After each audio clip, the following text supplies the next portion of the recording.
निर्गमन अध्याय 8 मेढकों का आक्रमण।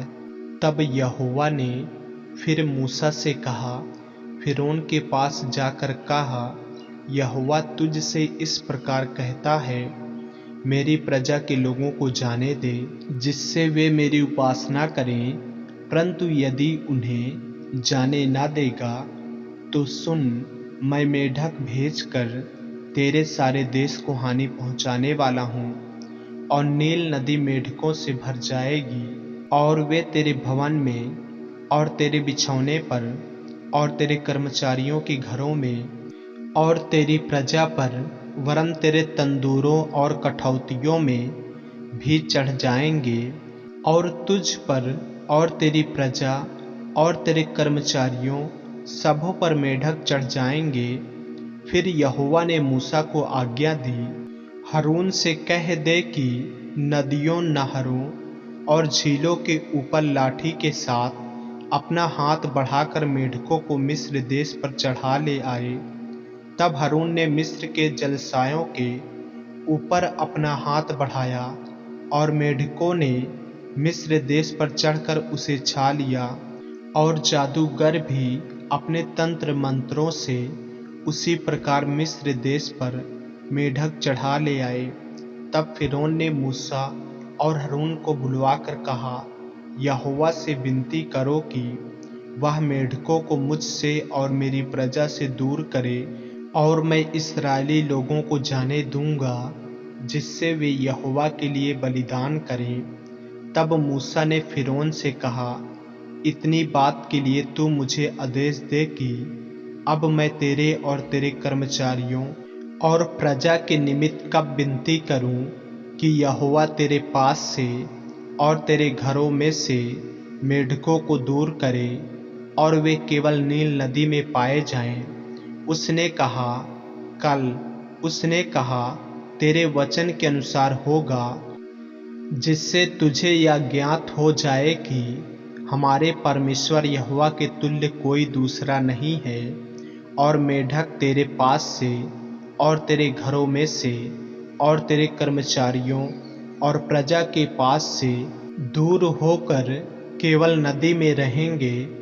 तब मूसा और हारून फिरौन के पास से निकल गए, और मूसा ने उन मेढकों के विषय यहोवा की दुहाई दी जो उसने फिरौन पर भेजे थे, और यहोवा ने मूसा के कहने के अनुसार किया, और मेढक घरों, आंगनों और खेतों में मर गए, और लोगों ने इकट्ठा करके उनके ढेर लगा दिए, और सारा देश दुर्गंध से भर गया। परंतु जब फिरौन ने देखा कि अब आराम मिला है, तब यहोवा के कहने के अनुसार उसने फिर अपने मन को कठोर किया और उनकी ना सुनी। कुटकियों का झुंड।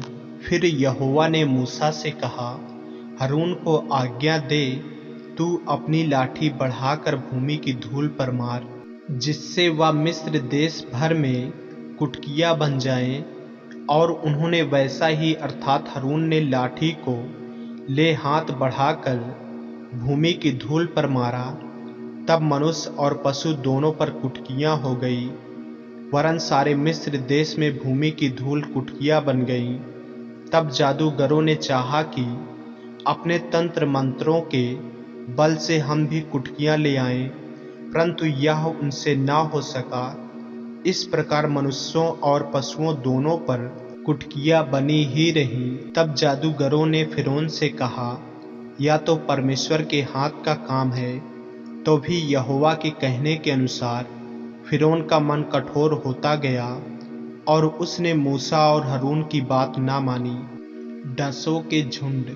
फिर यहोवा ने मूसा से कहा, सवेरे उठकर फिरौन के सामने खड़ा होना, वह तो जल की ओर आएगा, और उससे कहना, यहोवा तुझसे यह कहता है, मेरी प्रजा के लोगों को जाने दे कि वे मेरी उपासना करें। यदि तू मेरी प्रजा को जाने ना देगा तो सुन, मैं तुझ पर और तेरे कर्मचारियों और तेरी प्रजा पर और तेरे घरों में झुंड के झुंड डांस भेजूंगा, और मिस्रियों के घर और उनके रहने की भूमि भी डसों से भर जाएंगी।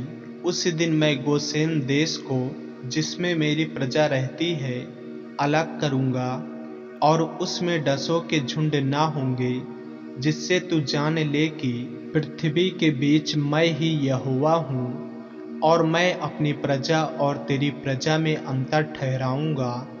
यह चिन्ह कल होगा। और यहोवा ने वैसा ही किया। और फिरौन के भवन और उसके कर्मचारियों के घरों में और सारे मिस्र देश में डसों के झुंड भर गए और डसों के मारे वह देश नष्ट हुआ।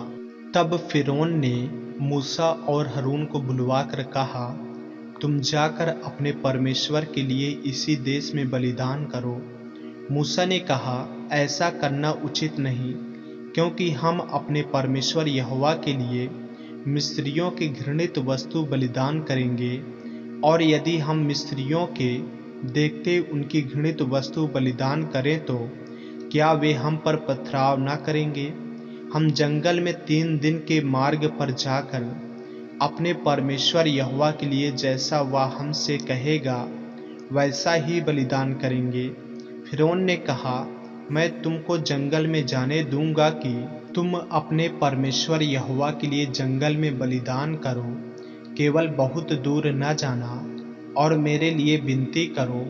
तब मूसा ने कहा, सुन, मैं तेरे पास से बाहर जाकर यहोवा से विनती करूंगा कि डसों के झुंड तेरे और तेरे कर्मचारियों और प्रजा के पास से कल ही दूर हों।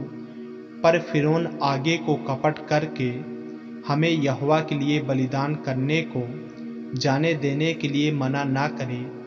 अतः मूसा ने फिरौन के पास से बाहर जाकर यहोवा से विनती की और यहोवा ने मूसा के कहे के अनुसार डसों के झुंडों को फिरौन और उसके कर्मचारियों और उसकी प्रजा से दूर किया, यहाँ तक कि एक भी न रहा। तब फिरौन ने इस बार भी अपने मन को कठोर किया और उन लोगों को जाने न दिया। आमीन। ऐसे ही वचनों को सुनने के लिए हमारे चैनल को सब्सक्राइब करें और बेल आइकन के बटन को दबाएं। और यदि आप हमारे फेसबुक पेज पर, इंस्टाग्राम पे नए हैं तो हमारे पवित्र बाइबल को फॉलो करें, लाइक करें, ताकि परमेश्वर का वचन रोजाना आप तक पहुंच सके। जय मसीह की। प्रभु आपको आशीष दे।